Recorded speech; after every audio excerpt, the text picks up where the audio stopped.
doing it again. But is there any real difference for you, Matt? Is there something in this that could be positive? No, I mean, not really. I mean, it depends on how big of a fan of Kurt Angle you are, because that's all that's really at stake, isn't it? It's just his job on the line. If you like seeing Kurt Angle week in, week out, I'm sure you're going to be on Team Red. But other than that, I'm not really sure there's a great way they can make this come off in a great light, really, because if they're going to do this kind of angle, they really need to, book it more months in advance than just, a month. Because if they're going to have this kind of rivalry between two brands, it needs to be year long. You know, they can't just suddenly start sharing superstars or doing tours or hanging out with each other all over the place, showing you what best buddies they are, and then attacking each other the next day. Because when it was Becky Lynch, in the SmackDown group, and then she was going after Bayley and Sasha, and you're like, hey, wait a minute, how many times have you told us you're best mates, and I'm supposed to believe this? No, it's not really believable. Yeah, no, totally agree. So let's look at the current. I mean, this is what else makes such a cluster for this, because it's like if you at least had one team just of heels or something, at least, because you can't tell me, Matt, that Survivor Series, when they get there to the event, the crowd is going to be like, oh no, I'm SmackDown, Matt. Like, they're not going to turn around to each other and start having rivalries with each other about what they prefer watching. Yeah, you might have a preference, but I don't think fans are going to be that passionate to start booing and cheering for the teams. What they will be cheering for is individual superstars. And, let's look at Raw here. You've got, as you said, Matt, Kurt Angle. Absolute, he's going to get a big pop, no doubt about it. Again, Samoa Joe, Finn Balor, Jason Jordan, not so sure on him, but Braun Strowman definitely will be of the popular at the moment. And then, you look at, they're up against the SmackDown team, Shane O'Mac, Randy Orton, Shinsuke Nakamura, Bobby Roode, and again, we're still waiting for that other person. But, Matt, that's what I'm talking about. I mean, it's such a cluster that, that fans are just going to just cheer for whoever anyway. So what my point to this is, the idea of making a great match, to have a great match, is you've got to have something worth. And I feel like this is just made up nonsense, and there is no real payoff to it. Like, I don't see anything good, like a step forward out of this. I just see it being a match, a standalone match, and what they're fighting for is really beyond me. Like, I really don't understand why someone like Braun Strowman, character I'm talking about, or even Shinsuke Nakamura to a degree, would be so fussed at this point about having to defend SmackDown's honour. It makes no sense to me. They're all WWE. They know that. It's not like WCW and WWE. This is its own thing. So I kind of wish, we alluded to earlier, Matt, on our conversation we had before, that it was NXT guys up against one of Raw or SmackDown. I think that would have been so much better. But this is what we've got. And of course they've done the same thing, Matt, for the women's division as well. You've got Team Raw. I mean, just about enough, really, isn't there, between those two teams, for sure. And we've also got... I was kind of wondering if they could have pulled that off when they lost Emma. Yeah. The other confusing thing, so, I mean, the whole night is literally brand versus brand, and, I really don't understand. I think it's just one match was enough, but to have the whole night like it seems a bit odd. But we've got the Intercontinental Champion versus the United States Champion, which is, again, like, well, who cares? I mean, what are you going to win? And nothing, So, I don't really know if there's anything so great coming out of that one. And then the real worst one, I think, of the bunch is this tag team one, Matt. This, Raw's tag teams, Cesaro and Sheamus versus the SmackDown. Come on, what is going on here at this point? So it is odd, Matt, that this is how it is at the moment. And also, you want to go further on that. We've got the Universal Champion Brock Lesnar against Jinder Mahal, and this is my argument here, Matt. does WWE seriously think that fans go, right, we're finally going to find out who's the greatest champion of all time? Of course they're not. Jinder Mahal is just the current guy that's just come up. It's not like somebody who's been there forever and he's really cemented something on that brand. And you listen, Brock Lesnar's character, he wouldn't care who he's fighting for. So it doesn't. That makes no odds either. So that's a strange one as well. Matt, I want to quickly talk about the heavyweight title match for a quick second.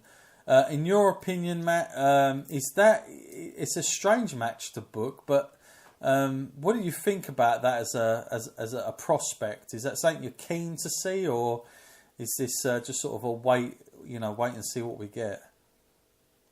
There's one thing I can say about it. I don't know whether it's a positive or not, but it's one match I never thought I would ever see. A one-on-one Brock Lesnar versus Jinder. But, if I was in charge of booking this, I would have booked it so many different ways. I would not have had Jinder coming into this. So many different avenues which could have been better. Randy Orton, he's fought Brock before, but I'm pretty sure people would be interested to see whether he was annoyed about what happened and whether he could turn the tables on Brock in a rematch. Or AJ, or Nakamura, strong style versus Brock Lesnar. All these different possibilities that fans would have been interested in. I'm just not sure they're invested in Jinder versus Brock. Yeah. It's just, the only thing is that, again, it's a one, I mean, I don't know, maybe they did actually, I'm guessing at some point, with 3-man band, he probably just chucked them around at one point.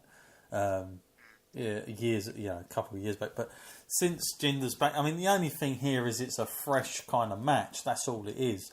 Do I think Brock Lesnar will like this kind of match? Probably, because of Jinder's size now. He seems to like guys that are quite big and going to sort of, give him a little bit of a struggle. I think Brock gets off on that, quite frankly. And if you look at Brock's opponents this year, they've all been in that caliber.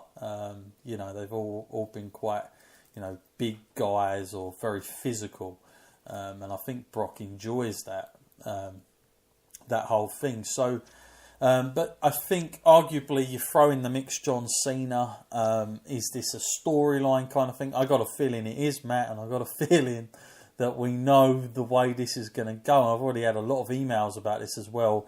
The prospect of a John Cena Jinder Mahal match going into WrestleMania 34, and it all being sort of, John Cena, can he get to number 17? Can he surpass Ric Flair up against the current, heel champion of Jinder Mahal? Which is fascinating, but I don't know how does that get your blood going there, Matt? I mean, are you excited for that prospect, or are you hoping to wait out for more? No, I can't say I'd be really excited about that. I mean, it seems like an incredibly predictable route to go down. I like kind of WWE when it does stuff that's thinking outside of the box. There's so many other people on that roster that could challenge and have a great match at WrestleMania. It doesn't always have to go back to John Cena, otherwise you run into that risk of the kind of stuff like we covered on the Bret Hart kind of timeline when we talk about Hogan. You don't want to go back to an old source of what works when you've got talent, immense talent on the roster that you can actually tap into and look towards the future. Yeah, I mean, I get they want to kind of go down the road with Cena of, the 17, the number 17, and that being the storyline. But I think you could hold that off. I mean, it doesn't necessarily have to be at WrestleMania either. So I think you could have that story any time, and you could have it against somebody who maybe is a little bit more established than what Jinder is at the moment, or better still, have Jinder and Cena much further down the line. Even a SummerSlam or something like that, but. I don't necessarily think it has to be WrestleMania for that to happen. I think this could be something for next year. SummerSlam, Survivor Series, or even WrestleMania 35. Because I feel like with Jinder Mahal, you look at his stock at the moment. I think he's been he's been something positive this year in a small kind of way that he's come out of nowhere for me. I never really, when he won the title first, I thought he's either gonna work really well or he's gonna be like a 1 month wonder.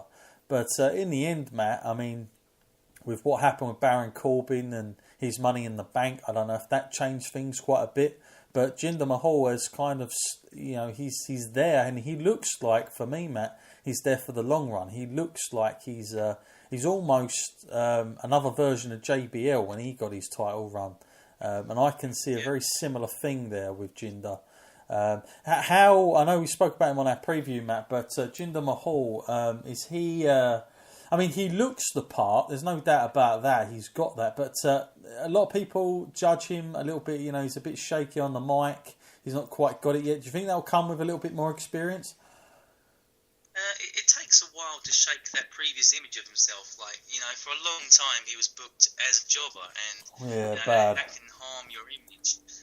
But he's working very hard on correcting that now, and I don't think there's any doubts that he has that potential to work at the level he is, and he is. He's proving it now by doing it. So I can see why they've chose him to carry the title for now. I mean, it's a sensible choice for a heel like that to come in, and they always love to do that foreign person coming into their sort of territory and taking their title, and you want to see someone else take it from them. They love that angle, but he's done very well with that, and to get the sort of tapping into that Indian fan base, they kind of feel like they need him, but I don't even think it's so much necessary to do it that way, because he's good enough as it is to just take it anyway. I mean, he doesn't need that sort of like ethnicity part to actually make a big deal about that. Yeah, well, it's a typical WWE move, that. But we could have a whole subject on that matter going in. Guys, before we move on out of this, I just want to remind everybody that we will be covering Survivor Series. The vote came in, Matt, and I'm going to announce it now. We gave, for all those that listened to our preview show, as a sort of thank you for doing that, and I knew they were quite a lot of the people that have held on for a long time waiting for us to come back with these current ones, because I always get asked, will you come back, will you do the current ones? So I thought as a thank you, we would give out a bonus show, and we're going to go back to either it was between 96 Survivor Series, 97 and 98, and I've got to say I was surprised, because I thought, well, it's the 20th anniversary, and you know what that is, and 97, Montreal, talk about Bret Hart, well, there you go. But no, guess what has come up? And actually, in the end, it was quite a clear outcome. It was very level. I've got to say, 98 was third, very out of the question. Nobody seemed that bothered about that. But surprisingly, 1996, Matt, we are going to be watching 1996 Survivor Series. So myself and Matt will be putting that out. We'll be watching that in the coming weeks, and we'll probably put it out as a two-parter. So join us for that. It's if you haven't heard one of them before, we literally sit down. We encourage you to just sort of turn your volume down to a low and listen to us as we go through it. And we've got some great figures on that whenever we do those kind of shows. So yeah, you've asked for it. We're going to do it. Survivor Series 1996, Matt. Any memories that you know of there, Matt? And is that familiar for you, or are you going to go in that quite cold? I kind of liked that one and the idea of that one, because it's one of the Survivor Series that I haven't watched back too many times. So I will be coming into many of those matches quite fresh. I mean, undoubtedly I've seen it, but it's not one I revisit frequently. No, yeah, I'm equally looking forward to it. I think, I've got to say, our listeners have good taste sometimes. You think it's going to be the obvious, and then they take you another way. So I'm really happy that we're covering that, and we'll be putting that out soon. We'll probably that'll probably go out the week of the Survivor Series coming up, so we'll probably do it ahead of that, just to give everybody a little bit of flavour. Okay, well, let's move on into something else now. And Matt, of course, you and I, we were in London this past Friday. We were there We were watching the WWE house show from the Wembley Arena.